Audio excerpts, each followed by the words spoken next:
What is up, guys? Nick Boone here, first-time dad in technically negative 2 days, because we should have had our child 2 days ago. Which is absurd to me because a date is the date that he's supposed to come, and it hasn't happened yet, and which is super normal. I just wanted to share the father-to-be's perspective on going over your due date. And just so you know a little bit more about the kind of people that we are, it is December 13th, and we opened our Christmas presents 3 days ago. So we are literally the most impatient people you will ever meet, and we are now officially 2 days over our due date. So yeah. The problem is when they give you a due date, you kind of have that date in your mind, like Christmas, for instance, December 25th. That date never changes. The 25th comes, it is Christmas. The problem with the due date is it's kind of a guesstimate. And if you go before that, you're perfectly healthy, you know, a week before is still full term. And if you go a week or two over that, you're still full term and healthy. So the date really kind of screws with your mind. And we're 2 days over. So it's like,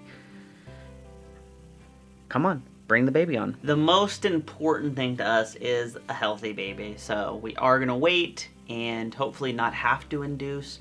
Hopefully he comes naturally, doing everything we can to get him to come. I'm taking Kinsey on walks. I just say that it's for the dogs, but taking her for a walk. I don't have to use a leash with her. She kind of stays pretty close to me, so we just use leashes for the dogs. Other stuff. And just kind of anything that we read, we're like, oh, cool, like, let's try that. Teas and weird, like, herbal stuff. It's supposed to help the process get started, and we've definitely tried it all, and it has not worked. So now we're kind of like on a waiting game of, you know, when do we induce? What's the right time period? Are we just being overzealous and antsy and, you know, rushing to induce? Kind of all that stuff from the man's perspective.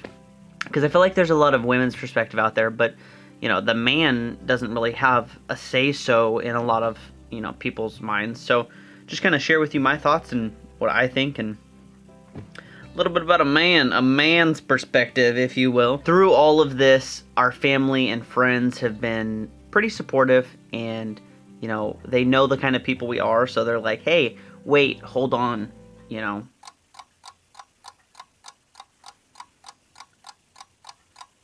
Okay, well, that sucked.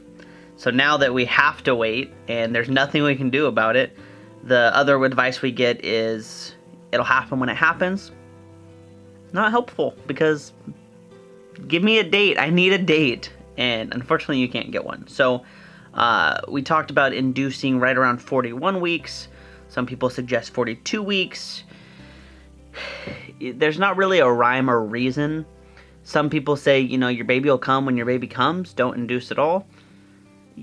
I'm kind of leaning more towards the professional doctor's opinion and the science behind everything.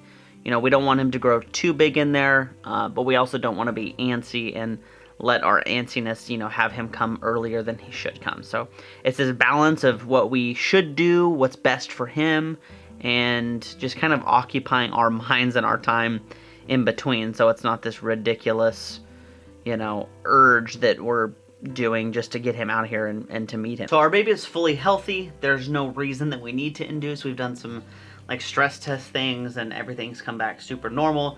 So he's just chilling, and we have to be super okay with that, which we're not.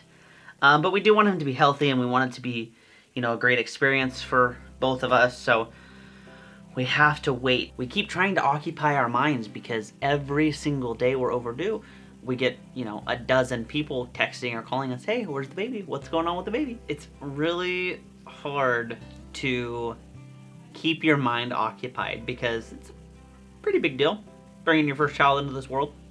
Moderately big deal, right? And we just have to wait. So I'm like, let's do anything. Let's do anything. I want to do anything.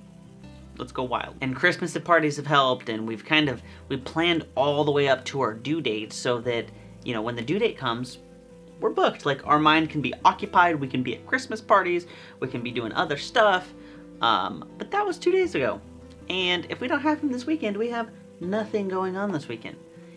And we're not the kind of people to not have anything going on the weekend. So we're just gonna have to think the whole weekend about how the baby's not here and what we'd be doing when he comes. Everything is set, ready to go. I will give you a little tour of little baby Remy Boone's room and just kind of show you guys, but at least wanted to let you know the man's perspective on overdue for the baby. So hopefully that's helped for any guys that, you know, have a baby on the way, or guys watching this that have already had a baby and they're like, yep, that was terrible, because every single day is like,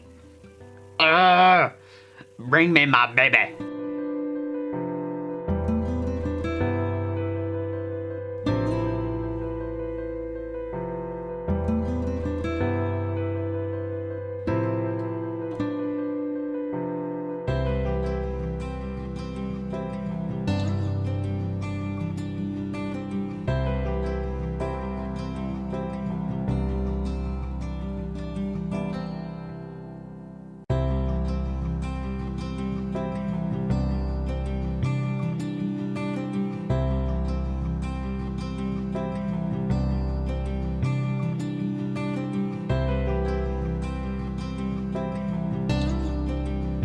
So right now we're kind of just living in the present. You know, in the grand scheme of things, 2 days really isn't that big of a deal. Even if we go a week or two over, not that huge, considering he'll be living with us for at least the next 18 years. So trying to enjoy the next few days that we have just amongst ourselves as a 2-person household, and waiting for our little tax shelter to come. So next update coming to you guys will be with a little baby in my arms. So I'll talk to you guys soon.